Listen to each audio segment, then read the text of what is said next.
Pride hotels લિમિટેડે હિંમતનગરમાં pride elite શુભારંભની જાહેરાત કરી. હોટેલનું design આરામ અને ભવ્યતાનો અનોખો અનુભવ આપે છે. આધુનિક ઇન્ટિરિયર્સ, સુસજ્જ રૂમ્સ અને આધુનિક સુવિધાઓ સાથે deluxe twin, superior twin, premium king with bathtub અને લક્ઝુરિયસ પ્રાઇડ સ્વીટ જેવી વિવિધ રહેવાની વિકલ્પો ઉપલબ્ધ છે. બિઝનેસ પ્રવાસીઓ માટે હાઈ સ્પીડ વાઈફાઈ અને નજીકના જીઆઈડીસી સુધી સરળ પહોંચ ઉપલબ્ધ હોવાથી આ હોટેલ આદર્શ પસંદગી બની રહે છે. પટેલ હું બેઝિકલી હિંમતનગરનો છું. રિયલ એસ્ટેટ અને માઇનિંગ બિઝનેસ સાથે કનેક્ટેડ છું. અમદાવાદ ને હિંમતનગર મારા પ્રોજેક્ટ ચાલે છે. અત્યારે એક આપણે જોવા જઈએ તો એક આઉટસાઇડ ને ક્રેઝ ચાલી રહ્યો છે દરેકને, કે આઉટસાઇડ ફરવા જવું, મૂવી જોવા જવું, શોપિંગ કરવા જવું અને મેરેજ ડેસ્ટિનેશન. તો આ એક અત્યારે આપણો જે ક્રેઝ ચાલી રહ્યો છે, આ ક્રેઝને ધ્યાને રાખી અને આપણા જે લોકેશન છે અહીંયાથી નિયર બાય અમદાવાદ, એટલે અમદાવાદ અહીંયાથી 45 કિલોમીટર.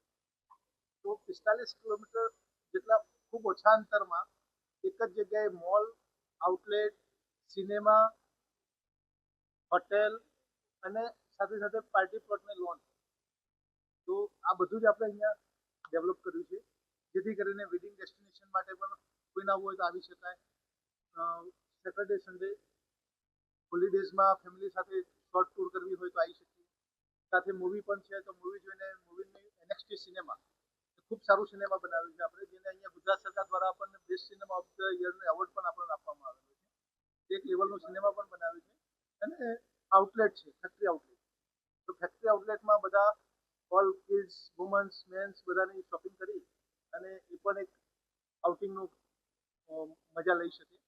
અને અહીંયા આપણે જે કંઈ અત્યારે લોનનું જે પ્લાન કરી રહ્યા છે એ 2 લાખ સ્ક્વેર ફીટ, એટલે 2 લાખ ફૂટ જેટલી જગ્યામાં આપણે લોન બનાવી રહ્યા છે, કે જે ખૂબ મોટી લોન કહેવાય, કે ખૂબ સારી અને મોટી ઇવેન્ટ પણ કરવી હોય તો વી કેન ડુ હિયર. તો અને એ પણ આપણે પ્રાઇડના રીગલ લોન બાય પ્રાઇડ, એટલે કે પ્રાઇડના થ્રુ આપણે લોન્ચ કરી રહ્યા છે. તો એક ખૂબ મોટો એક કોમ્બો થઈ ગયો કે 51 rooms, restaurant, banquet, swimming pool, spa, steam, sauna, jacuzzi and lawn. એક આખું એક કોમ્બો, એક એવો કોમ્બો કે જ્યાં તમને બધું જ મળે. અને આ એક આપણું જે સ્વપ્ન છે એ પ્રાઇડના સાથે પણ એક સાકાર થવા જઈ રહ્યું છે. આપ સૌનો સાથ સહકાર મળે એવી અપેક્ષા છે. જય ભારત.